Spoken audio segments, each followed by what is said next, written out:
प्रेत लोक कहानी दहशत की।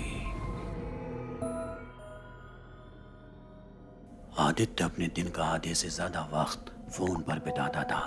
ना किसी से मिलना जुलना, बस फोन की स्क्रीन को घूरते रहना। उसकी ये लत घर वालों के लिए भी परेशानी का सबब बन चुकी थी और अब तो वो स्कूल में भी कई बार फोन चलाते पकड़ा गया था। आदित्य की माँ अक्सर उसे कहती, सुधर जा वरना बहुत पछताएगा। उसे शायद इसका इल्म भी नहीं था कि माँ की ये बात इतनी जल्दी हकीकत में तब्दील होने वाली है। एक रोज जब वो स्कूल से लौटकर घर आया तो अपने बिस्तर पर बैठे आराम से फोन चला रहा था कि तभी उसे एक नोटिफिकेशन आया। इस नोटिफिकेशन में लिखा था, murdermystery.com वेलकम्स यू, यानी murdermystery.com में आपका स्वागत है। आदित्य इस नोटिफिकेशन को देखकर बेहद डर गया, क्योंकि उसे अच्छी तरह याद है कि उसने कभी ऐसी कोई वेबसाइट अपने फ़ोन में नहीं खोली। वो उसे इग्नोर करता है और फिर फ़ोन बंद करके सो जाता है। शाम को जब उसकी आँख खुलती है तो वो देखता है कि उसके फ़ोन की स्क्रीन पूरी तरह से उस murdermystery.com के नोटिफिकेशन से भर चुकी है। उसे ये सब देखकर बहुत गुस्सा आता है। वो झल्लाते हुए उस नोटिफिकेशन पर कैंसिल बटन दबाता है, मगर फौरन फ़ोन हैंग हो जाता है। आदित्य अपना फ़ोन रीस्टार्ट करता है। एक दिन जब वो स्कूल में बैठा था तभी एक के बाद एक उसके फ़ोन में कई मैसेजेस आते हैं। वो जब स्क्रीन खोलता है तो उसे दोबारा वही नोटिफिकेशंस दिखते हैं। वो फिर कैंसिल करता है और एक बार फिर उसका फ़ोन हैंग हो जाता है। गुस्से में वो फ़ोन वापस बैग में पटक देता है। उसी शाम एक बार फिर लगातार फ़ोन पर मैसेज आते हैं। आदित्य के सामने फिर वही murdermystery.com की नोटिफिकेशन थे।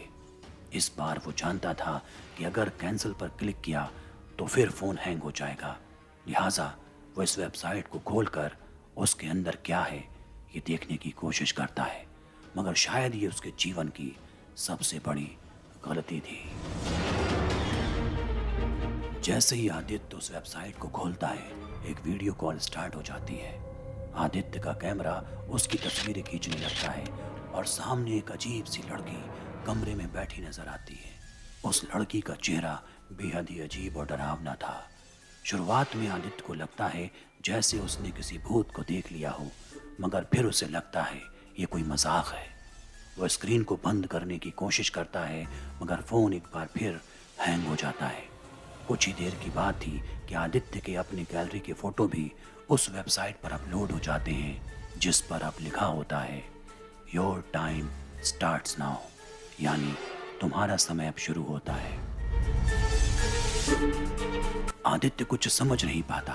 तभी उसकी नज़र मोबाइल स्क्रीन की नोटिफिकेशन बार पर पड़ती है। वहाँ एक टाइमर चालू था जिसमें 48 घंटे का काउंटडाउन शुरू हो चुका था। साथ ही लिखा था, आवर्स लेफ्ट टू डेथ, यानी मौत से पहले शेष घंटे। आदित्य के मन में डर तो था, मगर वो अब भी इन सब चीज़ों को महज मजाक के तौर पर ही देख रहा था।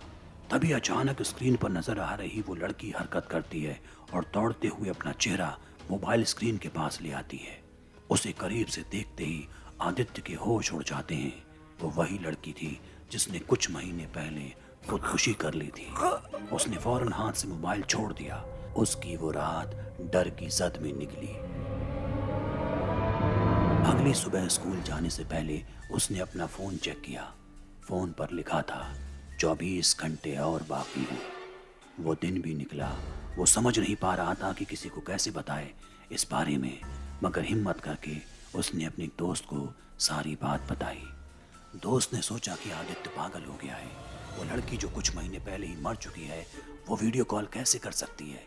यूं ही करते करते अगले दिन की शाम हो जाती है और अब टाइमर बता रहा था सिर्फ 1 घंटे और बाकी। आदित्य डर गया था। उसने अपना लैपटॉप निकाला और इसका तरीका ढूंढने लगा। काफ़ी मशक्क़त के बाद भी उसे कुछ हासिल नहीं हुआ। अब टाइमर में समय बचा था मात्र 5 मिनट। तभी उसके फ़ोन पर एक वीडियो कॉल आया। आदित्य ने उसे उठाया।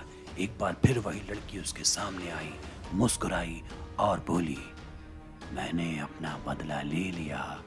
और इसी के साथ फोन ब्लास्ट हो जाता है।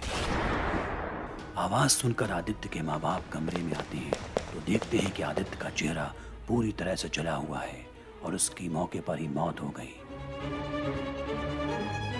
वारदात के बाद जब पुलिस तफ्तीश हुई तो उसके दोस्त ने खुलासा किया कि आदित्य उसे बता रहा था कि उसकी जान खतरे में है। साथ ही एक लड़की के बारे में बताया जो स्कूल की ही थी और उसने कुछ महीनों पहले खुदकुशी कर ली थी। जब पुलिस ने सख्ती से पूछताछ की तो उसने बताया कि दरअसल आदित्य उसके साथ रिलेशनशिप में था।